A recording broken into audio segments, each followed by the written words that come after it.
गजमुखाय गणराधिकाय एकदन्ताय वक्रतुण्डाय गौरीतनाय धीमहि गजेशनाशाय भालचन्द्राय श्री गणेशाय धीमहि। नमस्कार, मैं अनुरेखा स्वागत करती हूँ आपका आपके अपने चैनल सरल भक्ति में।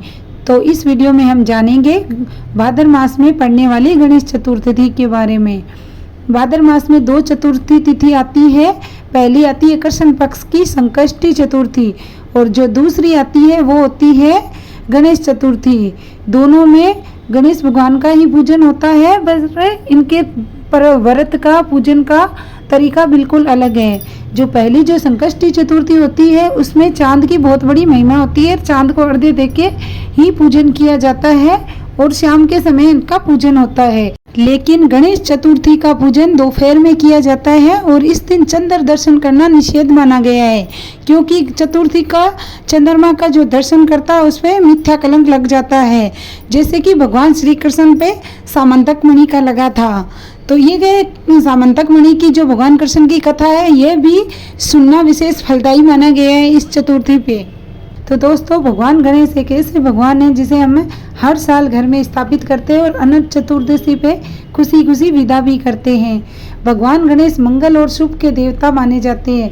वे जहाँ भी स्थापित होते हैं वहाँ सब शुभ ही शुभ होता है। गणेश पुराण की माने तो जहाँ गणेश जी स्थापित होते हैं वहाँ हमेशा सुख समृद्धि शुभ लाभ और वैभव बना रहता है, इसलिए इन्हें मंगल मूर्ति कहा जाता है। इनकी स्थापना, आराधना और विसर्जन बहुत ही सरल है। इनमें किसी भी तरह की खास विधि की जरूरत नहीं पड़ती, इसलिए हर घर में इनकी स्थापना होती है। गणेश भाव और तत्वों के स्वामी हैं, इसलिए पूजा में त्रुटि होने के बावजूद भी उनके दोष दूर कर देते हैं और सामान्य पूजा भी वे स्वीकार कर लेते हैं। गणेश जी की स्थापना अपने आप में ही बड़ा ही मांगलिक उत्सव है। इनके साथ शुभ लाभ और रिद्धि सिद्धि की स्थापना भी होती है। ये सभी शक्तियाँ अपने नाम के ही अनुसार प्रभाव देती है। गणपति के आगमन पर घर में रंगोली और स्वास्तिक बनाते हैं। स्थापित होने के बाद हर दिन पूजन अलग अलग मिठाइयों का भोग लगाकर उत्सव मनाते हैं। इससे परिवार में प्रेम और एकता का भाव बढ़ता है। वहीं उनकी विदाई भी शुभ मंगल और सिद्धि की कामना के साथ होती है। गणपति बप्पा की आराधना बहुत ही सरल है। गणेश जी की मूर्ति के लिए सिर्फ आपको एक अच्छी मिट्टी की जरूरत होती है। मिट्टी के गणेश का रूप देकर की गई पूजा आराधना से भी पूर्ण फल मिल जाता है। मिट्टी न मिल पाए तो हल्दी की गांठ से भी गणेश बनाए जाते हैं। नारद पुराण में हल्दी से गणेश को स्वर्ण गणेश के समान प्रभावशाली माना गया है। प्रतिमा न मिल पाए तो पूजा की सुपारी से भी गणेश जी की स्थापना की जा सकती है। श्री गणेशाय नमः बोलते हुए सिर्फ रोली का छींटा, चावल के 2 दाने और गुड़ और बतासे से भी इनकी पूजा हो जाती है। इनकी सरल पूजा में भी अगर कोई गलती हो जाए तो भी इस कोप का भय नहीं रहता है, क्योंकि गणपति बप्पा बहुत ही सरल है। उत्साह और सर्जन के स्वामी हैं श्री गणेश। गणेश जी का जन्म ही सर्जन का प्रमाण है। देवी पार्वती ने पुतला बनाकर उनमें प्राण डाले थे, ऐसे हुआ था गणेश जी का सर्जन। गणेश जी उत्साह के स्वामी हैं। इनका सीधा संबंध पृथ्वी से है। माना जाता है कि पृथ्वी के पुत्र मंगल के अंदर गणपति की वजह से ही उत्साह का सर्जन हुआ था। अलग अलग युगों में गणेश जी के अवतारों ने संसार के शोक व संकट का नाश कर उत्साह पैदा किया था, इसलिए हर मंगल काम में उत्साह के लिए गणेश जी का पूजन किया जाता है। अशुभ मंगल का नाश कर देते हैं और ऐश्वर्य और समृद्धि प्रदान करने वाले गणपति बप्पा अशुभ मंगल का नाश करने वाले देव हैं। अमंगल के साथ अशुभता के विनाश से भी जीवन में ऐश्वर्य खुशहाली का संग्रहण संभव है, इसलिए गणेश मंगल के समान शक्तिशाली है। इनके पूजन से साहस, पद व प्रतिष्ठा बढ़ती है। धन, ऐश्वर्य, संतान के स्वामी है गणेश।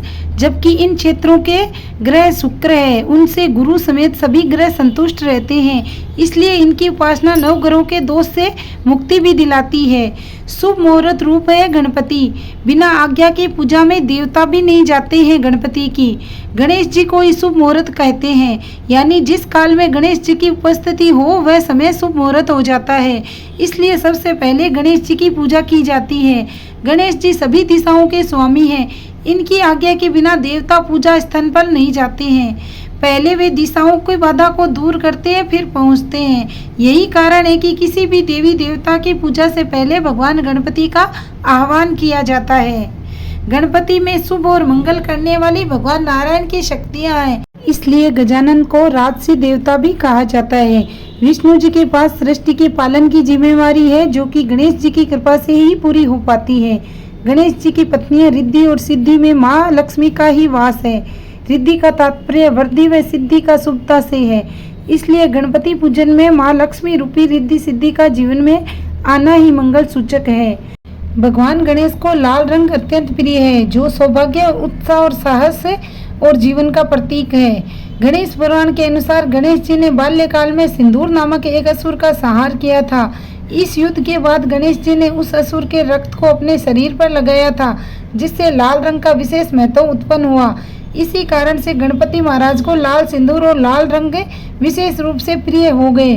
गणेश जी की पूजा में लाल रंग के प्रयोग का बहुत ही महत्व है। लाल रंग शुभ और मंगलकारी माना गया है।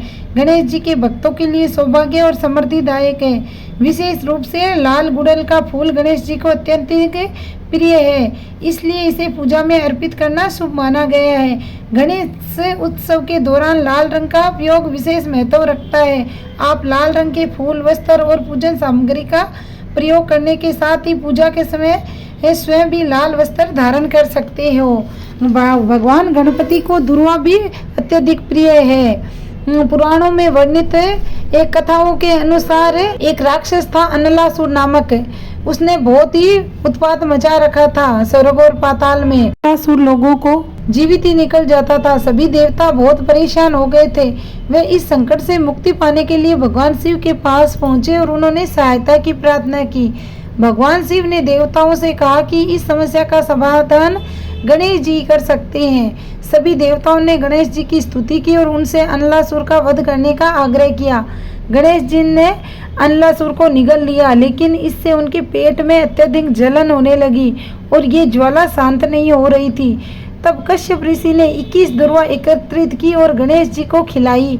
दुर्वा का सेवन करते ही गणेश जी के पेट की ज्वाला शांत हो गई।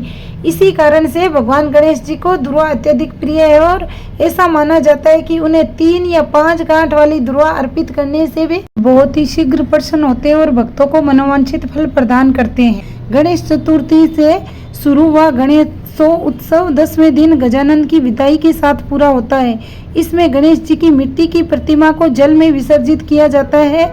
ये एक अनुष्ठान है जो जन्म व मृत्यु के चक्कर को पूर्णता देता है। जल में नारायण यानी ईश्वर का वास होता है, इसलिए गणेश और नारायण के मिलने का यह अनुष्ठान समृद्धि व पूर्णता का प्रतीक होता है। वीडियो अच्छी लगी हो तो कमेंट करके ज़रूर बताएं। मिलते हैं अगले वीडियो में। अगर आप मेरे चैनल पे नए हो तो पहले चैनल को सब्सक्राइब करके रखें, ताकि ऐसे वीडियो आपको समय समय पे मिलते रहे।